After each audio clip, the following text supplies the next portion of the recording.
ನೇತ್ರಾವತಿ ನದಿ ತೀರದಲ್ಲಿ ಶವಗಳನ್ನು ಹೂತಿಟ್ಟಿರುವ ಆರೋಪದ ಪ್ರಕರಣಕ್ಕೆ ಸಂಬಂಧಪಟ್ಟಂತೆ ಬುರುಡೆ ಗ್ಯಾಂಗಿಗೆ ಮತ್ತೆ ಸಂಕಷ್ಟ ಶುರುವಾಗುತ್ತಾ?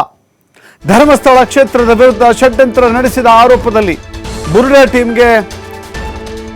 ಟೀಮ್ ಅನ್ನು ತನಿಖೆಗೆ ಒಳಪಡಿಸಿದಂತ ಸಂದರ್ಭದಲ್ಲಿ ಖಂಡಿತವಾಗೂ ಕೂಡ ಆ ಸಂಕಷ್ಟ ಎದುರಾಗುತ್ತೆ. ಹೌದು, ತನಿಖೆಗೆ ಕೋರಿ ಹೈಕೋರ್ಟ್ಗೆ ರಿಟ್ ಅರ್ಜಿ ಸಲ್ಲಿಕೆಯನ್ನು ಮಾಡಿದ್ದಾರೆ.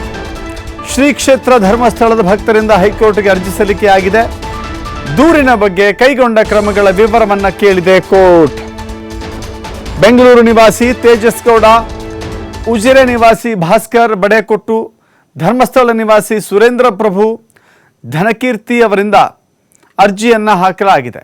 Mahesh Shetty Thimarodi, Girish Mattannavar, T Jayanth, M D Sameer ಮತ್ತಿತರರ ಚಲನವಲನಗಳನ್ನು, ಹಣಕಾಸು ಮೂಲಗಳನ್ನು, ಅವರ ಸಂಪರ್ಕದ ಜಾಲಗಳನ್ನು, ಹೀಗೆ ಪ್ರತಿಯೊಂದನ್ನು ಕೂಡ ಸಮಗ್ರವಾಗಿ ತನಿಖೆ ಮಾಡಬೇಕು ಅಂತ ಹೇಳಿ ದೂರನ್ನು ಸಲ್ಲಿಕೆ ಮಾಡಲಾಗಿತ್ತು. ದೂರಿನ ಬಗ್ಗೆ ಕ್ರಮ ಕೈಗೊಂಡಿರುವ ಬಗ್ಗೆ ಮಾಹಿತಿಯನ್ನು ಕೊಡಲಿಕ್ಕೆ ಕೋರ್ಟ್ ಸೂಚನೆಯನ್ನು ಕೊಟ್ಟಿದೆ. ದಕ್ಷಿಣ ಕನ್ನಡ ಜಿಲ್ಲಾ ಪೊಲೀಸ್ ವರಿಷ್ಠಾಧಿಕಾರಿಗೆ ಹೈಕೋರ್ಟ್ ಸೂಚನೆಯನ್ನು ಕೊಟ್ಟಿದೆ. ಅರ್ಜಿ ವಿಚಾರಣೆ ನಡೆಸಿದಂಥ ನ್ಯಾಯಮೂರ್ತಿ ಸೂರಜ್ ಗೋವಿಂದರಾಜು ಪೀಠ ಈ ಸೂಚನೆಯನ್ನು ಕೊಟ್ಟಿದೆ. ಡಿಸೆಂಬರ್ 16ಕ್ಕೆ ಅರ್ಜಿ ವಿಚಾರಣೆಯನ್ನು ಮುಂದೂಡಿದೆ ಹೈಕೋರ್ಟ್.